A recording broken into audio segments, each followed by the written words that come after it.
Hello students, welcome to Solve Your Knowledge. இன்னைக்கு நம்ம பார்க்க போகிறது 12th standard mathsல exercise 3.2ல 4th sum. Find a polynomial equation of minimum degree with rational coefficients having root 5 minus root 3 as a root. So நம்மளுக்கு என்ன கொடுத்துருக்காங்கன்னா root 5 minus root 3 அப்படிங்கிறது ஒரு root அப்படின்னு கொடுத்துருக்காங்க. So if root 5 minus root 3 is a root அப்படின்னா root 5 plus root 3 minus root 5 plus root 3 minus root 5 minus root 3 are roots. So இது எல்லாமே அந்த ஈக்குவேஷனோட ரூட்ஸ் அப்படின்னு சொல்லணும். ஸோ மொத்தம் நம்மளுக்கு 4 ரூட்ஸ் இருக்குது. நான் ரெண்டாக வச்சு ஃபஸ்ட்டு யூஸ் பண்ண போகிறேன். So first let us consider root 5 minus root 3 and root 5 plus root 3. So இது ரெண்டையும் வச்சு மட்டும் ஒரு குவாட்ராட்டிக் ஈக்குவேஷன் நம்ம ஃபஸ்ட்டு ஃபார்ம் பண்ணிக்கலாம். ஸோ அதுக்கு நம்ம சம் கண்டுபிடிக்கணும். So root 5 minus root 3 plus root 5 plus root 3. So நம்மளுக்கு என்ன ஆகும், இது கேன்சல் ஆகி 2 root 5 வரும். அதே மாதிரி ப்ராடக்ட் கண்டுபிடிக்கணும்.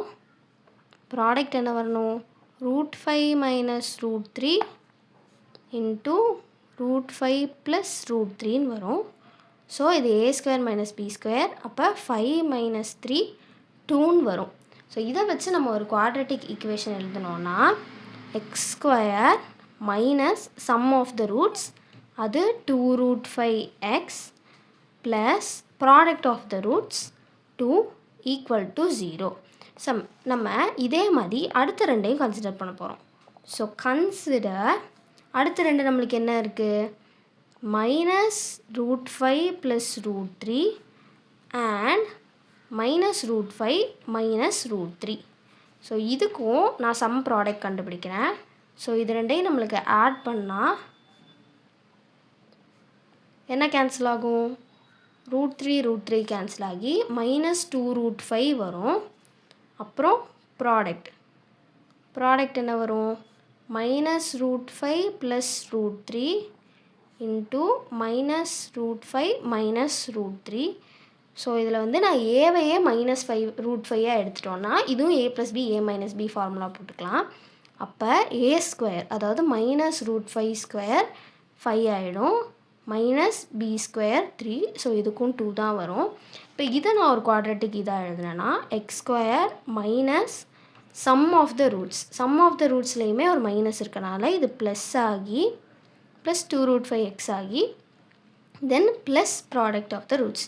So plus 2 equal to 0. So நம்ம ரெண்டுக்கா தனித்தனியாக கண்டுபிடிச்சிருக்கோம். இது ரெண்டையும் நம்ம மல்டிப்ளை பண்ணால் நம்மளுக்கு 4 கிடச்சிரும். ஸோ நான் இது ரெண்டையும் மல்டிப்ளை பண்ண போகிறேன். ஸோ இப்போ நம்மளுக்கு ஒரு 4th பவர் ஈக்குவேஷன் கிடச்சிரும். அதோட ரூட்ஸ் தான் நம்மளுக்கு கொடுத்துருக்குது. ஸோ இதை மல்டிப்ளை பண்ணுறதுக்காண்டி நான் எக்ஸ் ஸ்கொயர் ப்ளஸ் 2 சேர்த்து எழுதிக்கிறேன், மைனஸ் 2 root 5x. ஸோ இதை ஒரு டேர்மாக எழுதிக்கிறோம். இங்கேயும் அதே மாதிரி எக்ஸ் ஸ்கொயர் ப்ளஸ் 2 ஒரு டேர்மாக எழுதி ப்ளஸ் 2 root 5x அப்படின்னு எழுதிக்கிறேன். இதில் எக்ஸ் ஸ்கொயர் ப்ளஸ் 2 நான் ஏவாகவும் 2 root 5xஐ பியாகவும் எடுத்துக்கிறேன். அப்போ a minus b a plus b, மறுபடியும் a plus b a minus b format வரனால இதை a ஸ்கொயர் மைனஸ் b ஸ்கொயர்னு எழுதிக்கலாம். a என்ன, X square plus 2 the whole square minus b என்ன 2 root 5x the whole square equal to 0. So நான் இப்போ இதை எக்ஸ்பேண்ட் பண்ண போகிறேன்.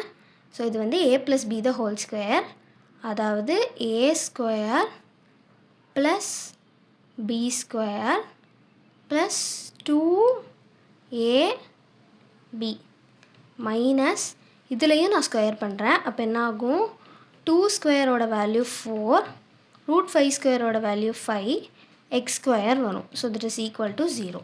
ஸோ இப்போ ஸ்கொயர் பண்ணோன்னா x power 4 plus 4 plus 4x square minus 20x ஸ்கொயர்னு வரும். ஸோ தேர்ஃபோர் ஆன்சர் என்னென்னா x power 4 minus 20 minus 16x square plus 4 equal to 0. இதுதான் நம்மளோட ரெக்வயர்ட் ஈக்குவேஷன்.